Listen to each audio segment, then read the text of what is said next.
If you would like more information concerning this morning's show or how your home may be included on Home Buyer's Guide, contact the Iowa Realty office nearest you. Home Buyer's Guide is brought to you by Iowa Realty. Go ahead. Challenge me.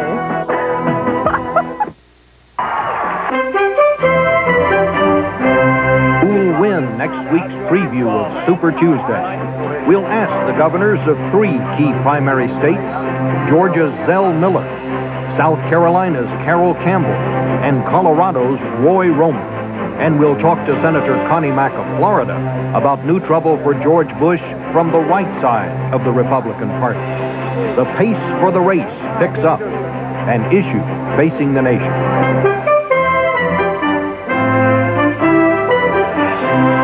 Face the Nation with Chief Washington Correspondent Bob Scheiffer. And now from CBS News in Washington, Bob Scheiffer. And hello again. Well, as you can see, while the Olympics were going on in France and we were off the air, we were busy. We got out our hammers, our saws, and our paintbrushes and did some remodeling on Face the Nation's little Washington house. And with the presidential campaign now really heating up and turning to the south and west, we welcome the first guest to our new studio home. Democratic Governor Roy Romer of Colorado, where one of Tuesday's primaries is going to take place, Republican Senator Connie Mack of Florida, scene of one of the Super Tuesday primaries just 2 weeks down the road. And from our Atlanta bureau today, South Carolina's Republican Governor Carroll Campbell, whose state holds its primary on Saturday, who's in Georgia campaigning with the president today, and the Democratic governor of Georgia, Zell Miller, where Georgia, of course, is going to hold its primary on Tuesday. Let's start down in Atlanta. Gentlemen, what makes Georgia different from New Hampshire, it seems to me, is that many of the conservatives in Georgia are not members of the Republican Party, but are rural Democrats. And I wonder, Governor Miller, do you think that some of those rural conservatives are going to like what they hear Pat Buchanan say and will switch over and vote for him?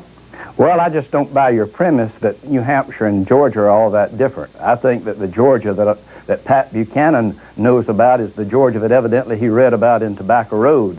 Georgia has changed a lot since then. That Georgia's gone with the wind, and this is a modern Georgia that's going to be hosting the 1996 Olympics. And this is a Georgia that wants a candidate that will talk about the issues and that will talk about unifying the people. And I think that's why Bill Clinton's going to do so very well here on Tuesdays, because he's the one who has the right message and who has put together a very broad coalition in this state. Well, I know that you are a Clinton supporter. Well, let's turn to Governor Campbell, who is campaigning there with President Bush. You're a longtime supporter of the president. Governor, do you think there's a danger of those rural conservatives switching over and voting for Pat Buchanan? Well, I agree with Zell Miller. The South is not the South that Pat Buchanan is portraying as being divided and reactionary and isolationist. Basically, we're a very forward-looking region. We are conservative in this part of the country, fiscally, but we are not reactionaries. And as Zell said, we're talking about the Olympics coming here. We're not talking about building a wall around America. We're talking about trying to take our place in the world. And I don't think that the message that's coming across from our opponent is one of unification or really of leadership for the world. And I think that George Bush is the president that's going to lead us, and he's going to be the world leader, and I think people need to understand that. In November, there will be a race. It will be between the Democrat nominee and George Bush, and everything else that's going on now is merely prolonging it. All right, well, that gives us something to chew on for a minute. When we come back, we'll be joined by Governor Romer and Senator Mack here in the studio in a moment.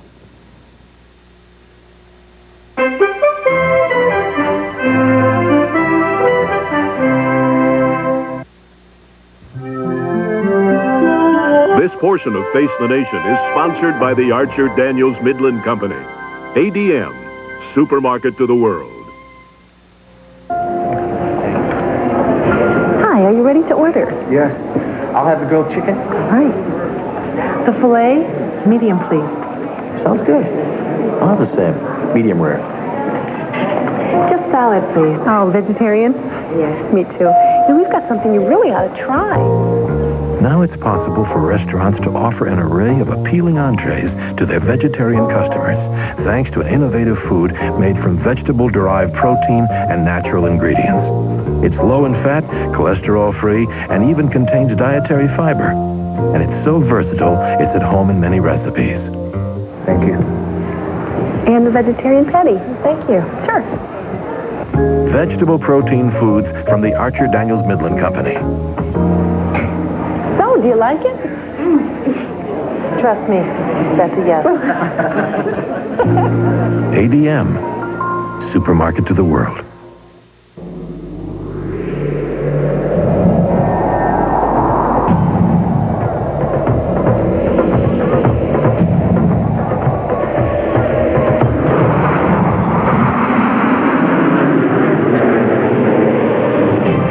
Every enemy fighter downed in Desert Storm was downed by an aircraft built by McDonnell Douglas. Every single one.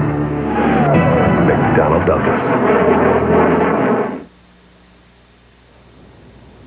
And back on Face the Nation with our discussion of politics. And I must say, gentlemen, this to me is one of the most peculiar political years that I can recall. I remember when I was growing up in Texas, we used to have a senator named Ralph Yarber who would sometimes say, I always voted the straight Democratic ticket.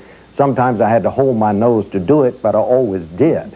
I get a sense that there are voters on both sides, Republicans and Democrats, who kind of have that feeling this year. Nobody seems very satisfied with much of anything. What's gone wrong, Governor Romer?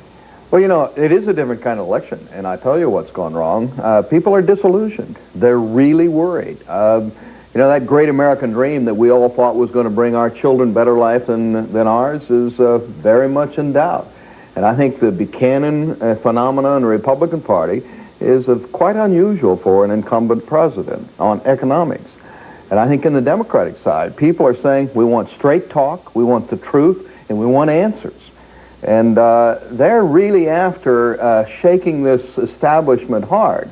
They don't think it's been run well, they don't think it's been managed well, and they think this nation has got greater potential than we're seeing from our leadership. But, you know, I must say, the disillusion is not all on the Republican side. Not at all. When they're debating the tax bill last week up on the Hill, you had the Democratic leader, Dick Gebhardt, who was quoting Pat Buchanan and his criticism of the president on taxes. On the other side, you had Republican Newt Gingrich, who was quoting Paul Tsongas for his criticism of the Democratic tax bill. Paul Tsongas, of course, being a Democrat. So it's not all on just one side.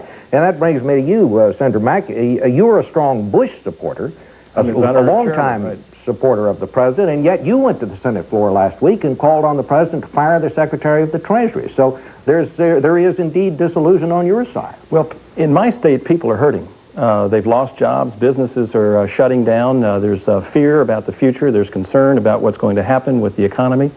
I thought that the president was not being served well by the Treasury and the advice that's been coming from the Secretary of the Treasury, and felt compelled to make that statement now. I think it's important we deal with the issue now and move on into the general election.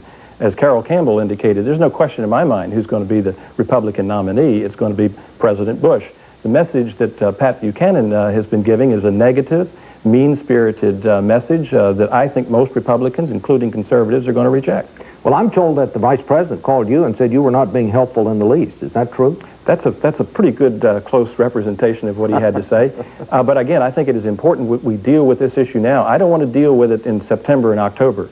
I'm confident that the president is going to do well in the state of Florida, even though we are having difficult economic times. But again, Pat Buchanan is dividing people. What we need, what our party stands for, is people united. We stand for freedom. We stand for less government and less taxing. We are a party that wants to provide growth and opportunity, and that's the kind of message that we're going to be delivering. Well, let's bring in our governors down in Georgia again. Gentlemen, is it your belief that the discontent that's out there is all based on the economy, or does it go deeper than that? I think most of it is economic. Anytime you're in a recession and anytime the headlines constantly try to remind people how bad it is, then there's a reaction. We, by comparison, are nowhere near where we were in the mid-'70s nor in the early 80s when it comes to the recession, and yet people are constantly being bombarded, and so there is some reaction. But let me say this. I think that we do have problems in the country. There's no question that we seek solutions to those problems. What happened is we put America on automatic pilot back some years ago, and We indexed every program in America to inflation, and then when it came time to rebuild the defenses of the country, what happened was the spending kept going and nobody could stop it. And only the Democrat Congress can stop it. They have controlled the Congress since 1954 in the House of Representatives and all but just a few years in the Senate. And quite frankly, nobody can spend money but the Congress. Nobody can stop it but the Congress. And I think that the people really need to look at the Congress of the United States and seek the answers there. Governor Romer would love to answer that. You know, I love my friend Carroll Campbell, but look, both of those institutions are very important. We need some management. Let's just take the banking circumstance. You know, it was not managed well, in which we got into all the savings and loan crisis, and then the federal government overreacted. I agree with Senator Mack. Quite frankly, the credit was so dried up by the way in which they ran the regulation of banks that it did accelerate it. So I think both Congress and the administration need to share some responsibility. But we really got a problem in this country, and it's not. You know, we got a greater disparity between the rich and the poor than we've ever had, I think, in 40 or 50 years. Let's let Governor Miller head on to this too. Governor? I want to put this in here right now. Not only is the country on the wrong track, but I think that the campaign is on the wrong track. I think that when the average citizen stays up late at night, he's not worrying about whether there's some arts funding going to gays. He's not worried about whether we should have gotten in that war in Vietnam 30 years ago. That's not what he's concerned about. He's concerned about whether or not he's going to have the money to send Junior to college. They're concerned about whether they're going to have the money for Grandma in the nursing home. And they're concerned about whether they're going to have the next mortgage payment. And I think that this campaign has gotten off on the wrong track as well. And I think that one of the reasons that it has is because you've got so many candidates out there who are trying to divide the people for their own selfish interest. You've got Pat Buchanan trying to refight the Civil War. You've got President Bush trying to refight the Persian Gulf War. You've got Mr. Tsongas saying that there's something morally incorrect with you if you don't agree with his economic policies. And the only candidate out there that's trying to unify the people and bring them together is Bill Clinton. Let me pick up on that point. The governor mentioned dividing people. Last week we saw the debate once again in the Democratic-controlled Congress, which was basically pitting the wealthy or the rich against the poor. Clearly, the message that I'm getting in the state of Florida is three messages or three issues. Economy, economy, economy. They're all related to what's happened to the value of real estate. It is not going to be solved by pitting one group of Americans against the other. The plan that the President proposed in the State of the Union message, the lowering the capital gains rate, treating passive loss so it encourages investment in real estate, providing the credit for the first-time home buyer, allowing pension funds to invest in real estate is exactly the kind of thing that I think ought to be pursued. But, you know, gentlemen, if I could just add, when you talk about this debate going on about the tax bill, I think a lot of people think what that debate illustrates is the government seems unable to get anything done anymore. The president comes out and he makes a State of the Union message, and for all practical purposes, it seems to me he had to disavow that State of the Union message because none of the Republicans in the House of Representatives would vote for it, so they had to go back and redo that. And that goes back to the heart of the issue that I mentioned with respect to the role of the Treasury. I mean, what we found out was the fine print would destroy the basic emphasis that the President was making. But clearly, we've come back now with a plan that is, again, capital gains tax reduction, which will encourage venture capital, which will provide funds to get businesses going again, start new businesses, create jobs. That's the kind of thing that, I mean, people have kind of just dejected or turned away from this idea of a tax cut for the middle class. People understand that that's not going to get our economy going again. What they want is more investment, more jobs, more businesses, more opportunity. Yeah, but look, let's call a spade here. The president, you know, gave this great roaring State of the Union message, sent it to Congress, and within one day withdrew the package that he sent and said, no, I got another one. I think that's kind of indecision is what leads us to some real concern. And let me tell you, we need to invest, but not just in real estate. We need to invest in some basic jobs in this country. And I think this is what concerns a lot of us, is that where we've been for the last 5, 6 years, We know that structurally we got real problems on our economy, and we're not getting at the bottom problem. No question that capital gains will help real estate, but it'll also help in the venture capital market, which will help create new businesses. It will support new technologies. That's where America's future lies, not in the past, but in new technologies to give people opportunity. Governor Campbell, I know you're trying to get in on this. Bob, let me say, number one, the President gave the State of the Union message, and then in consultation with many people, they said, well, what is the business side of the package? And he sent the business side of the package, and that was pushed through. He didn't withdraw the other. I don't think that's a fair representation at all. And let me go back to what Governor Romer said a while ago. Quite frankly, having served in the Congress and been there, the banking bill, you talk about the S&Ls and all, that was passed by the Democrat House and the Senate. It is something that we've lived with. The other bills that are passed were passed by the leadership. And somebody now is talking about the Democrat package that passed the House of Representatives. And they said, well, don't you have to take that package? You can't look a gift horse in the mouth. And I said, you know, quite frankly, I don't think we have to take it. I think that this gift horse may have bad breath. And so I think we better understand what's happening in the Congress. All right. I think both parties up there are off on the wrong track. You know, there used to be a sign on Harry Truman's desk that the buck stops here. Well, now the buck doesn't even slow down in Washington. The buck's sent to the states, and they have to deal with it. And that's what Carroll and Roy and I and all the other governors on a day-by-day basis have to deal with. And that's why I'm saying that this campaign's on the wrong track, because no one comes up to and asks us about whether we ought to have been in the Vietnam War 30 years ago. Nobody comes up and asks us about what do you think about the funding as far as the National Endowment of the Arts are concerned. They want to know what we think about education. And right now, I'm a former Marine, I'm a former school teacher, and as a former Marine, I'm very proud that our military is in such good shape. But as a teacher, our educational system is not in that good a shape. If we had as smart a kids as we've got bombs, we would be in good shape. Let me tell you that I agree with Zell Miller Governor, let me just say, let's all catch our breath here just for a moment. We've got to take a commercial. We'll be back in a second.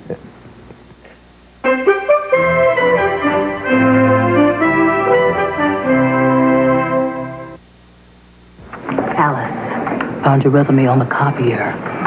Let's go and meet the new boss. I've got work to do. A lot of people betting this place won't make it.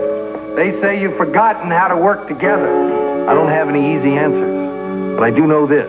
Together, we have a story to tell, and we're going to start right here. It's good. Thanks. How's it fit in with the finished document? I saw it as a standalone. Just see if Rogers can help. Rogers? He's just an assistant. Every company has a story to tell. Every person a contribution to make. It's the document that helps put it all together. You all feel good about this? Yes. So do I.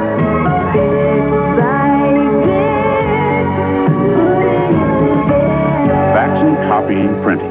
Xerox, the document company.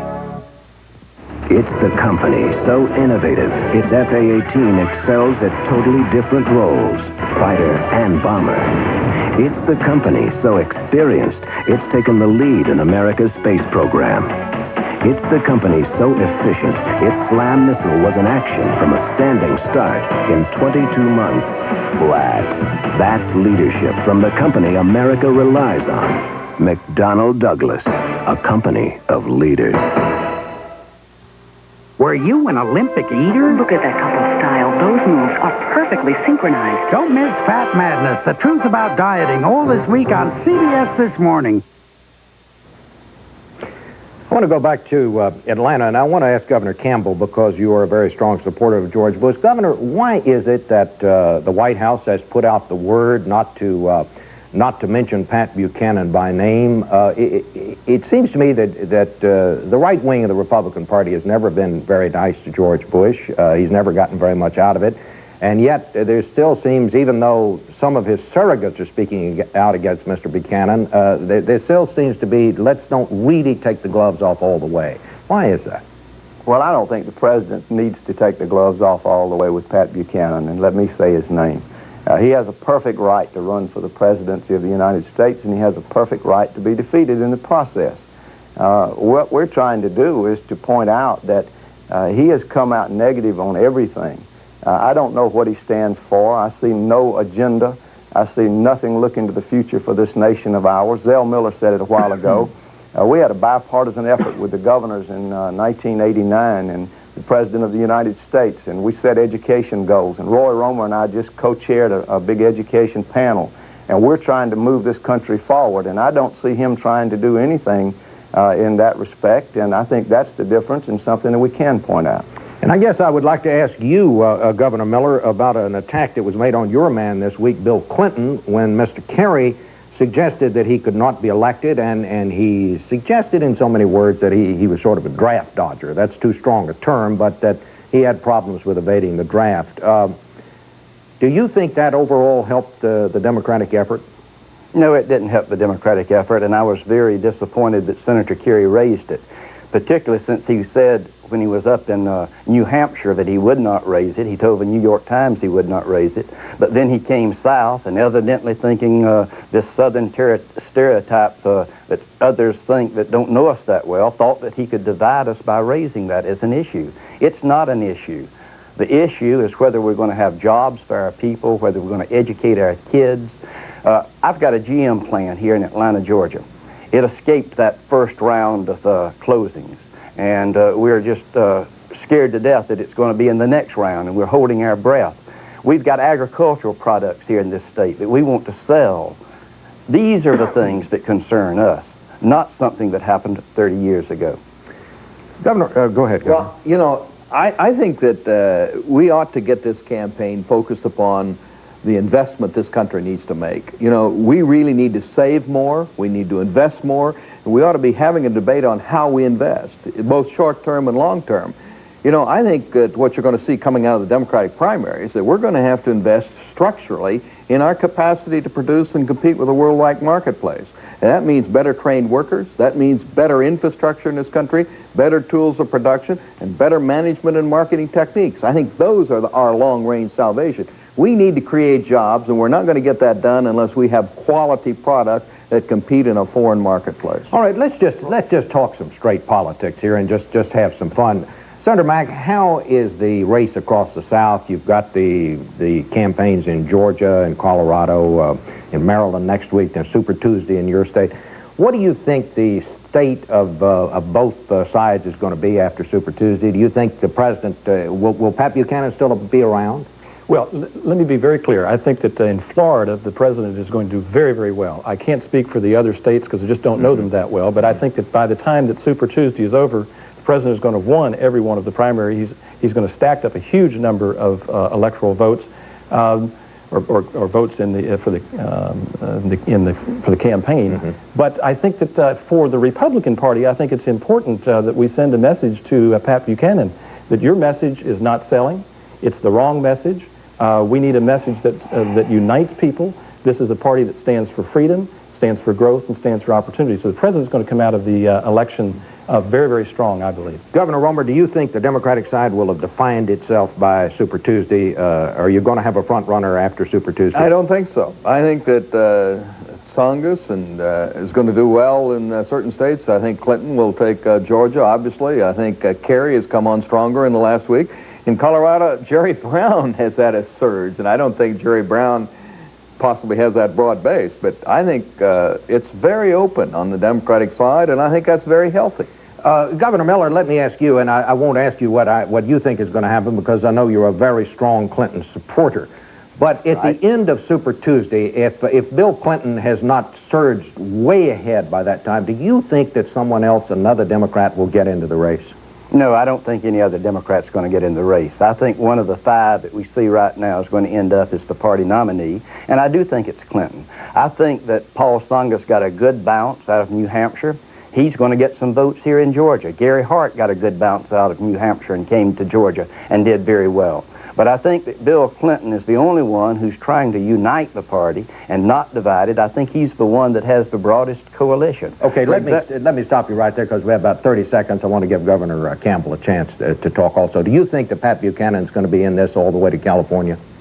Well, he's going to lose Georgia, and he's going to lose South Carolina next Saturday. And when it's all over, George Bush will have the delegates, and it's like a football game. The only score that counts is the final score, and the delegates will be with George Bush. And if he goes on, it'll be a futile effort. All right. Well, thanks to all of you. We'll be back with a final word in a minute.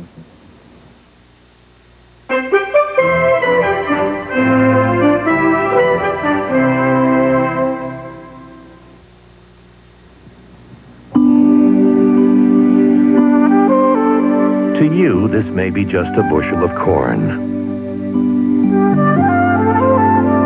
But to us at the Archer Daniels Midland Company, it's enough pure golden corn oil to make 2 pounds of margarine. It's also enough protein meal to raise 3 chickens.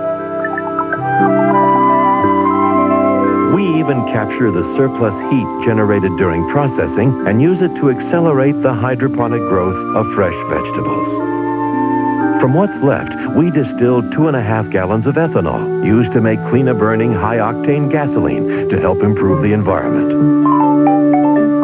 So you see, we get both food and fuel from each bushel of corn. One more reason why ADM is known as Supermarket to the World.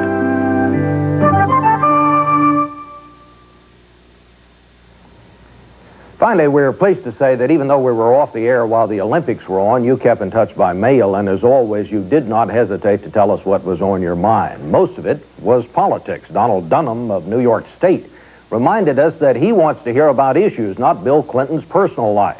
The vast majority of voters in repeated polls, he writes, have indicated that they believe this is a non-issue, and perhaps also a distraction nurtured by Republican Party officials. Most of the mail was about our recent interview with Patrick Buchanan, the Republican candidate. Roland Sherman of Birmingham, Alabama said, "We made a bumbling, low-energy attempt to pin down Mr. Buchanan," and reminded us that Buchanan was part of administrations that opted for B-2, Star Wars, and other pricey and useless military hardware. But Claude Crew of Minnesota said, "We were too hard on Mr. Buchanan," and added, "I no longer believe that freedom of the press or speech is a necessary freedom, thanks to the lousy, biased job of reporting we get from you all." Some days it's just like that, but we'll keep trying, and we'll see you again next Sunday with another edition, Face the Nation.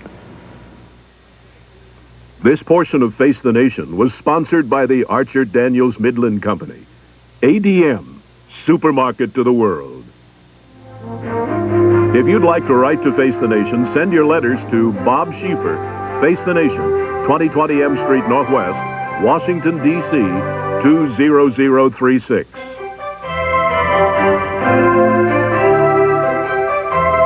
This broadcast was produced by CBS News, which is solely responsible for the selection of today's guests and topics.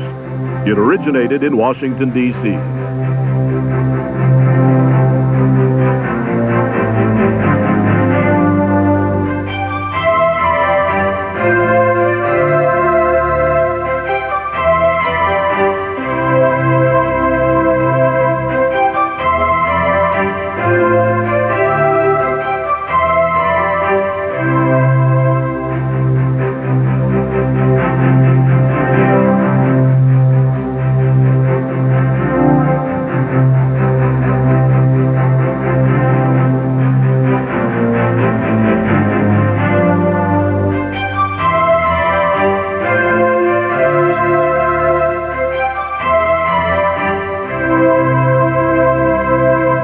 How would you feel if you were critically ill and a computer was telling your doctor what your chances were? This is The Computer. Feeling any better? The story on the CBS Evening News tomorrow. This is CBS. Let's say this is one of those typically beautiful tourism commercials. And seeing it, you wanted to do this. You probably couldn't find this place. After all, you're not from here. But when you come to Minnesota this summer, we'll help you find exactly the vacation you want. So if you want to be here, do some of this, or maybe see this, you should come here.